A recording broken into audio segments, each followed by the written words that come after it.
All right, let's be honest. Do you ever feel like you're just constantly running out of time? Well, today we're diving into 8 really powerful techniques from online Muslim psychologists that could honestly help you master not just your schedule, but your whole life. Okay, let's start with something really profound from the source. Time is life. I mean, think about that for a second.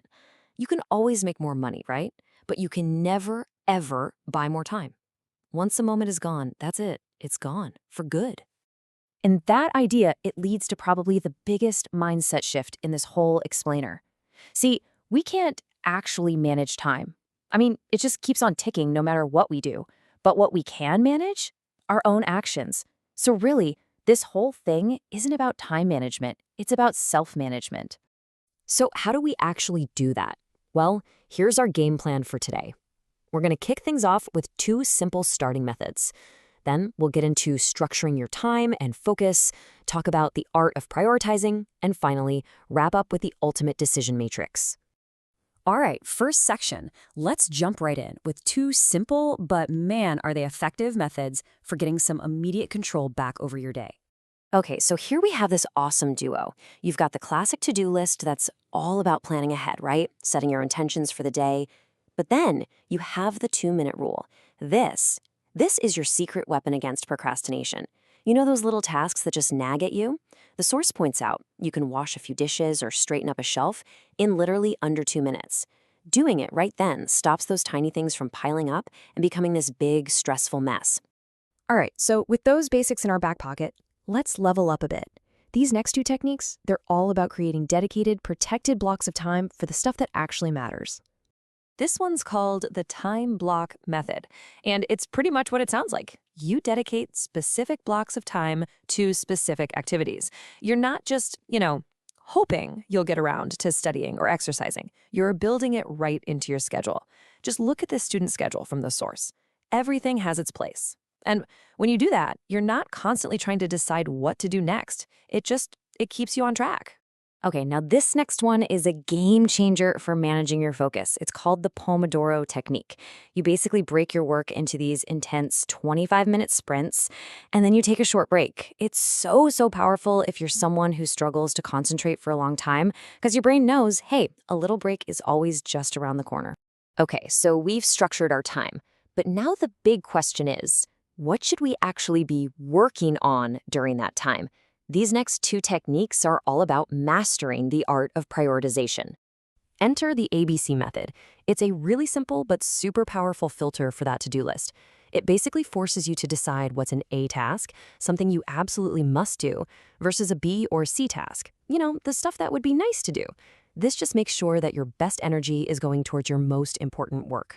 Simple, right? And that leads us perfectly into the famous 80-20 rule, or the Pareto principle.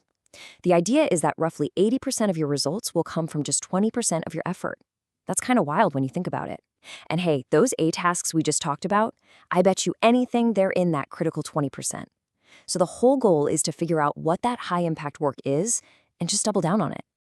All right, for a final section, we're looking at 2 really powerful frameworks for dealing with pressure and making those tough calls about where your time goes. Honestly, this is where it all comes together. So, to illustrate this next principle, the source shares this amazing real-life story. Picture this.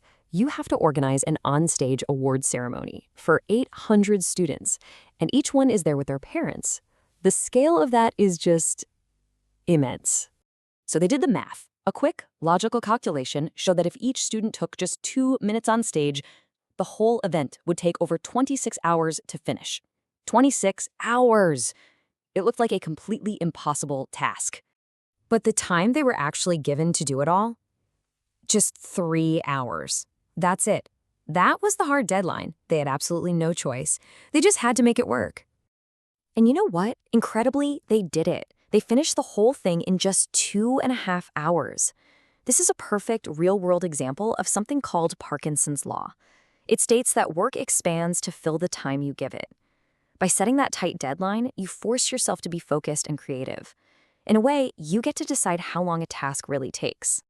So, okay, with all these tasks and all this pressure, how in the world do you decide what to do right now, what to plan for later, what to give to someone else, or what to just get rid of completely? Well, our final technique, the Eisenhower matrix, gives us a crystal clear framework for exactly that.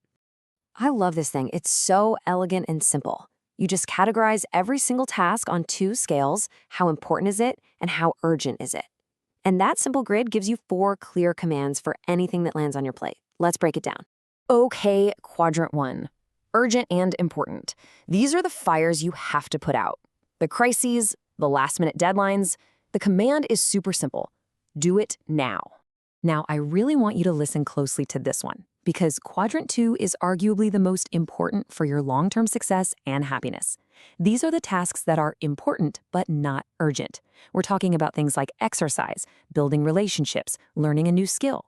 See, these things don't scream for your attention, which means you have to proactively schedule time for them.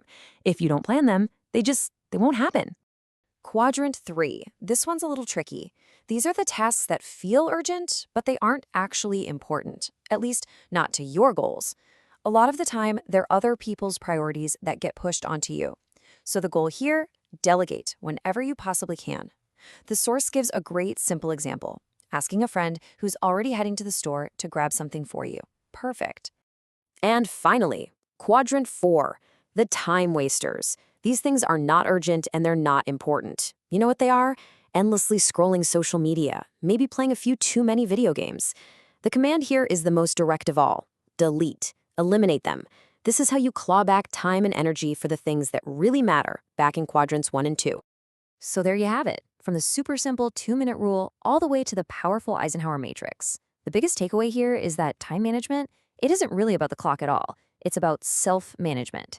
So you've got the toolkit now. The only question left is, which one are you going to try first?